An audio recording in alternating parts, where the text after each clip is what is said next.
I bring you peace, love, and unity from Rich Men's Media. My name has always been R6, and welcome to Rich Men's Media, where we talk about politics, entertainment news, trending news, and what is happening around the world. Now, I chanced upon this news on X, formerly known as Twitter, where Ghana Goldbod is saying that in 4 months they have been able to generate 3 billion, almost 3 billion US dollars of gold.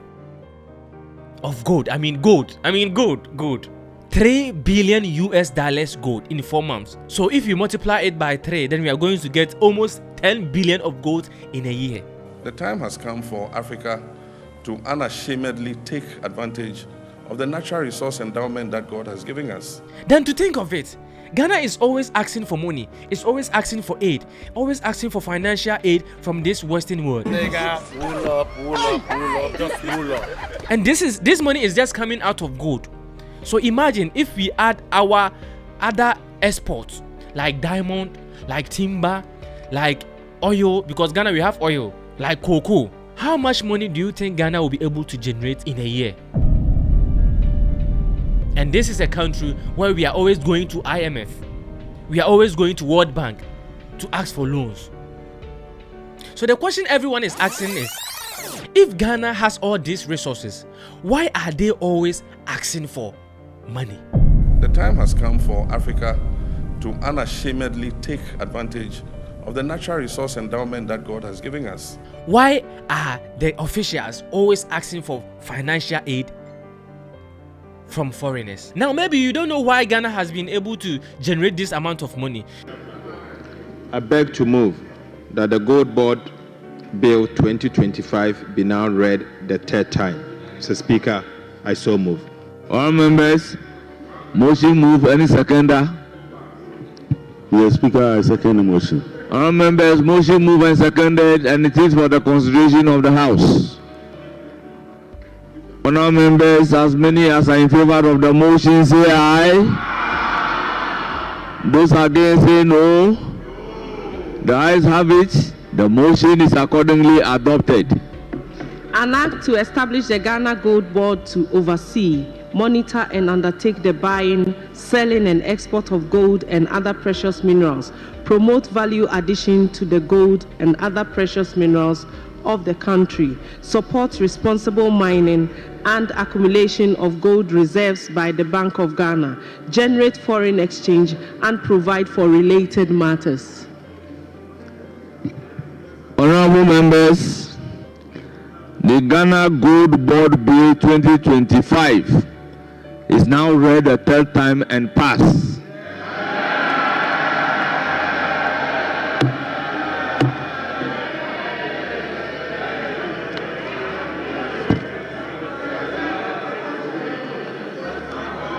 If you have been following this channel, we talk about a new bill where the government passed on the 29th of March, where the government is saying that they are going to introduce a new scheme called the Goldbod, or new bill called the Goldbod, where Ghana is not going to allow any foreigners to export the gold, but they can only do it through the Goldbod, so that they can take a percentage, 20% out of the gold that they will generate.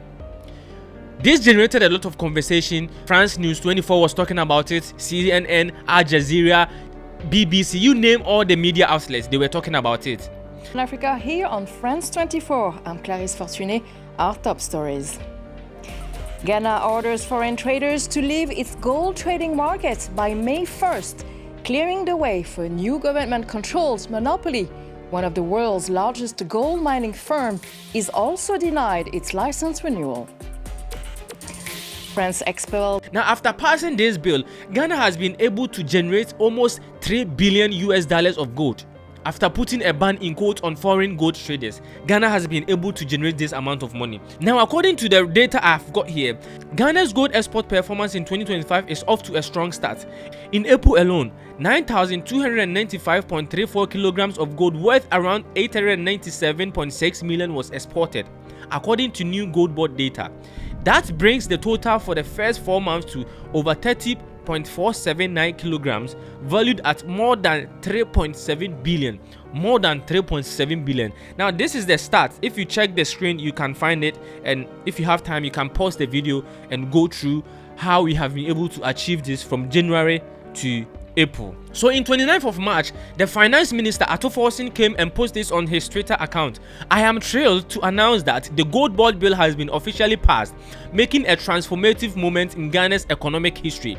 The Goldbod is set to revolutionize the gold industry by regulating operation, stabilizing the cedi, and maximizing revenue from our gold exports.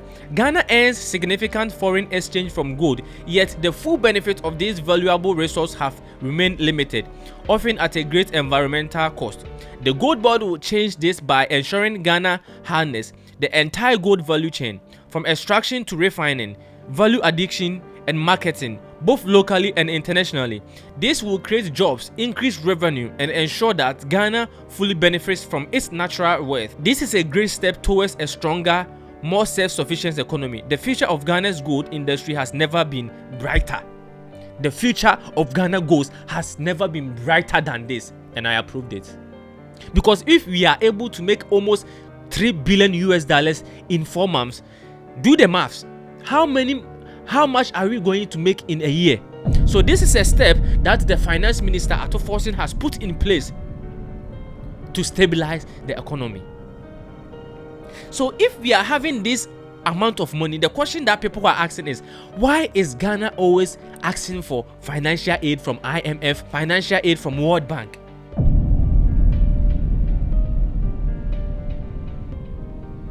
So I did my own research to find out why Ghana is always seeking for help. I mean financial help in quotes.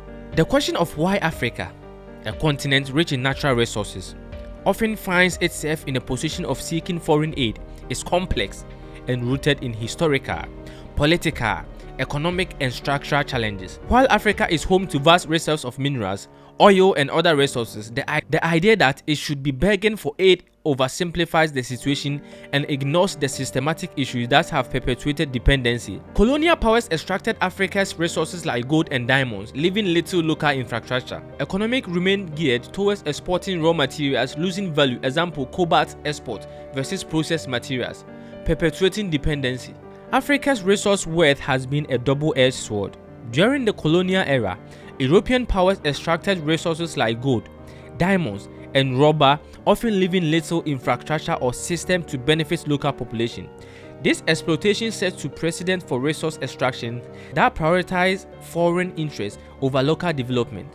Many African nations inherit economies designed to export raw materials rather than process or add value to them. For example, 2025 article from Al Jazeera notes that Africa exports raw cobalt for $26 to $30 per kilogram, while battery-grade processed materials fetch $150 to $200, meaning the continent loses over 80% of value chain to foreign processes. This structural imbalance, rooted in colonial history, means Africa often doesn't reap the full economic benefit of its resources. So let's just say Africa sell the cobalt for $20, but then after selling it for $20, they will go process it and then we'll get battery. And that battery will be selling for $200, which means 20 is to 200, which means we are losing over 80% of the profits of the money that we will get from the natural resources. And that is why Africa is behind. So it's like selling it cheap and buying it expensive. Despite its resource worth, many African countries suffer from the resource curse, where reliance on raw material exports leads to economic volatility, corruption, and underinvestment in other sectors like education and manufacturing. For instance, oil-rich Nigeria struggles with widespread poverty and lack of electricity access for over half its population, as noted in a 2015 Global Justice Now report. The continent often exports raw materials cheaply and imports finished goods at a higher cost, a dynamic that keeps economic underdeveloped. If you go to Nigeria right now, they produce oil, but they are still suffering from electricity. You can never stay in Nigeria for a week without not having light out. Why? Why a country that has oil, yet they are still suffering? Yet they don't have full electricity. This is sad. And I like the initiative that John Dramani Mahama has put in place. And I must confess, I like the initiative that John Dramani Mahama has put in place. I mean, John Dramani Mahama and its government have, put in place to sustain the economy. Because the dollars used to be $16. Because the dollar used to be 16 Ghana cedis. Now it's 13 Ghana cedis. So which means we have seen some improvement. Maybe by the end of this year, the dollar will be 10 or 9 or 5. Who knows? Or 1:1. Because sometimes you don't understand. We have all these resources. We have all these raw materials. Yet, we are suffering. The people in the country are crying. Anyway, ladies and gentlemen, the name has always been R6. Don't forget to subscribe to this channel. And don't forget to share your opinion in the comment section. Peace. I'm signing out.